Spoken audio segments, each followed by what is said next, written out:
What's up, Gato Squad? Welcome back to the channel. My name is Elias, and if you are new here and like daily car content, hit that button below. Consider subscribing. So today it's another news day because there's been so much happening the last few days that I need to cover it all. I mean, Tokyo Auto Show just finished up. SEMA is this week. So once SEMA is all done and finished up, I'm going to cover it fully. But for now, today I have a lot to talk about. So let's go ahead and get started.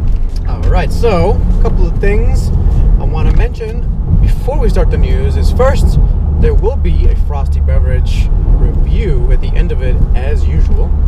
And second, before we go to the news, I gotta fill up on some gas again. About every 2 to 3 days I gotta visit the gas station in this car, and I don't even drive it that much anymore, so yeah, the gas tank is a little too small, I think, in my opinion. Alright, let's fill it up. Alright, nice and easy. I got 27 miles to the gallon. That's not bad at all. I think it's because I've been driving it a lot in the rain. Considering that, you know, in the rain you can't drive too fast. 27 miles to the gallon. Spot on. Not bad.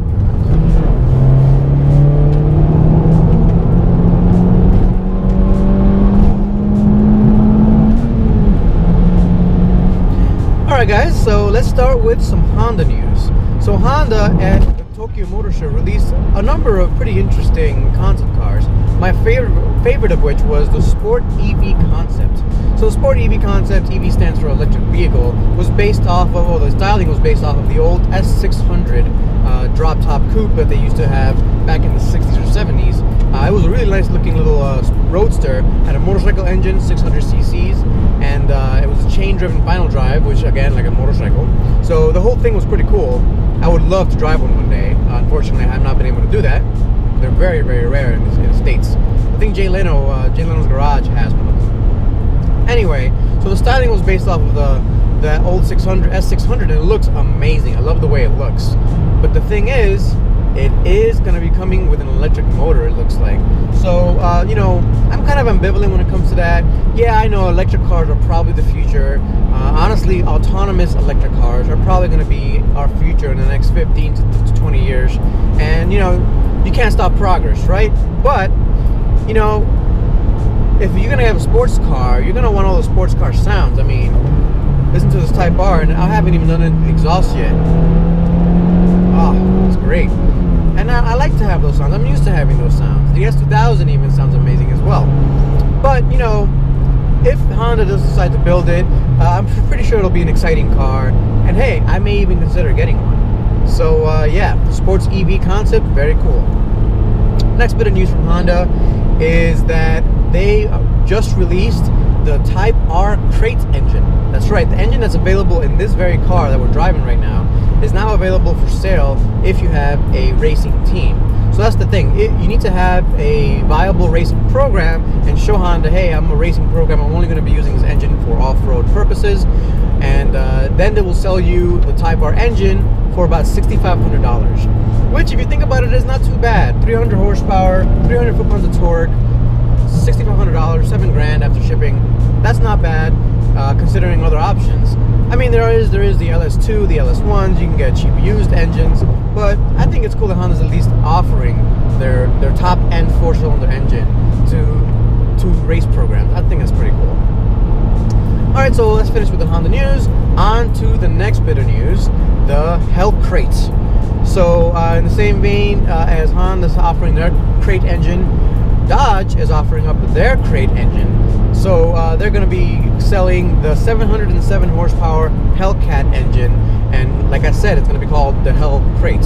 So the cost for that is going to be around $22,000, including all the features and things like that, all the different accessories that you need, the PCM, things like that. So $22,000, $23,000 gets you 700 horsepower.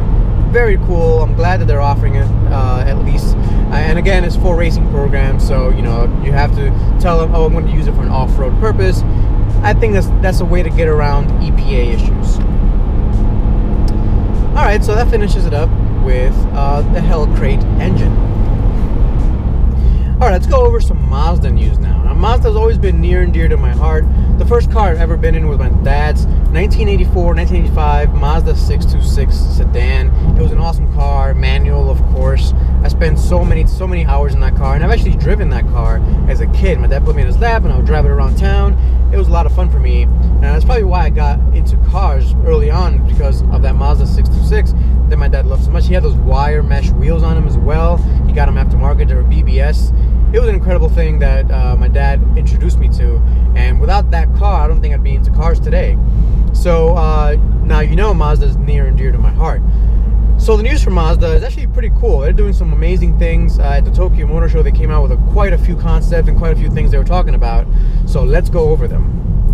First thing they came out with, and you know, it's been out for a while, the news, but I do want to discuss it here, is the Skyactiv X engines. The Skyactiv X engines is, I think, the next revolutionary step for internal combustion engines.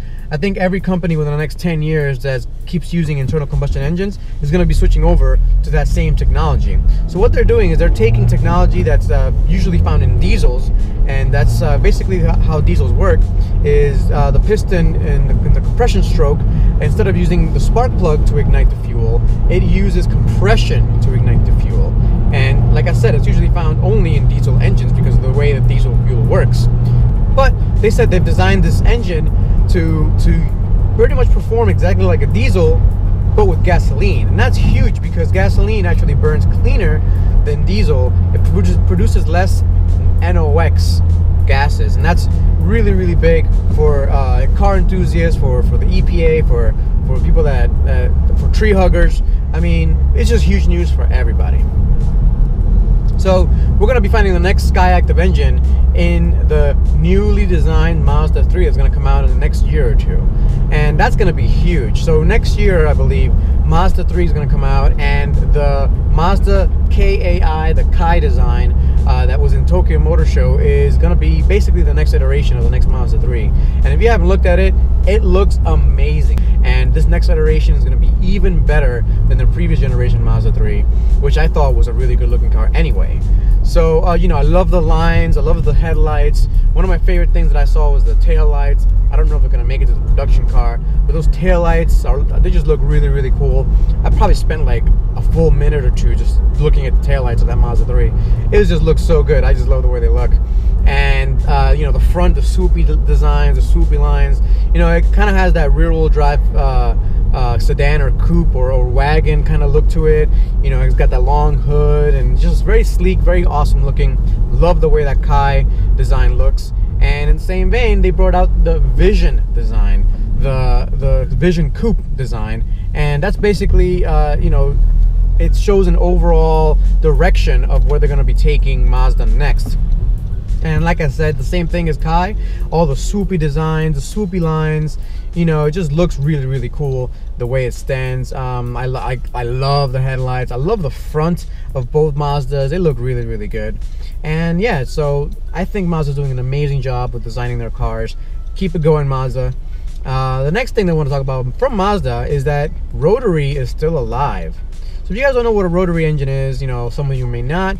It's an older design engine by Wankel, back a long time ago, and it's basically using reciprocating triangle-shaped pistons to go around a bell housing, and it's very smooth because there's no up and down motion of the piston. It's just something going around and around. So very smooth. You can rev that to very high RPMs.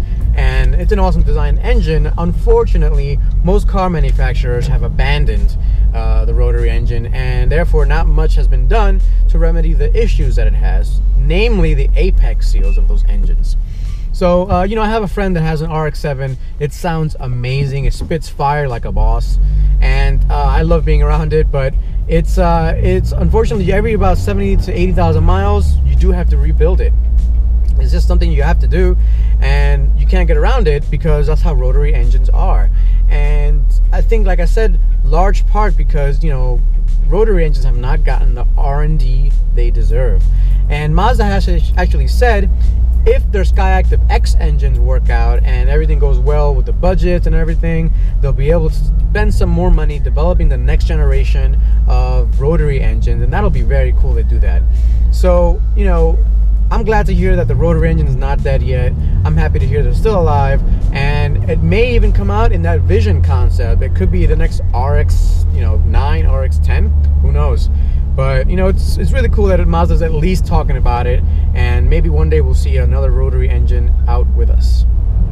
Alright guys, that wraps it up for the news. I hope you enjoyed that. Stay tuned for the Frosty Beverage review.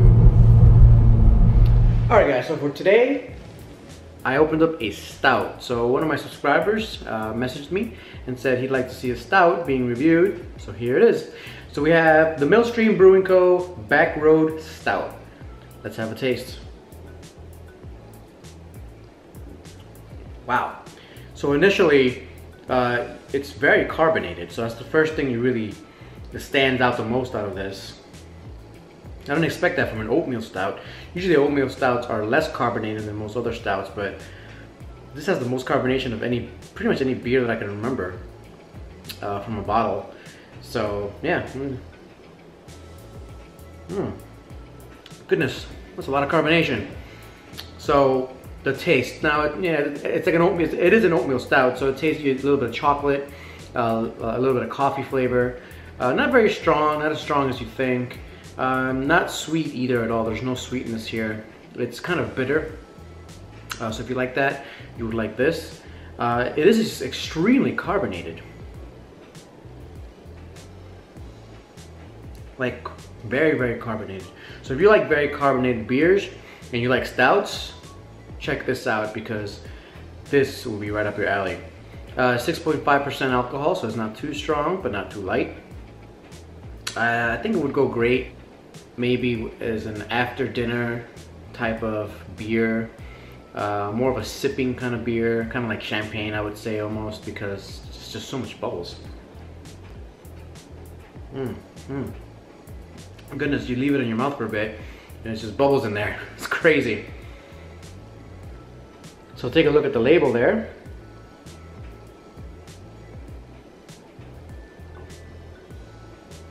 It's pretty good.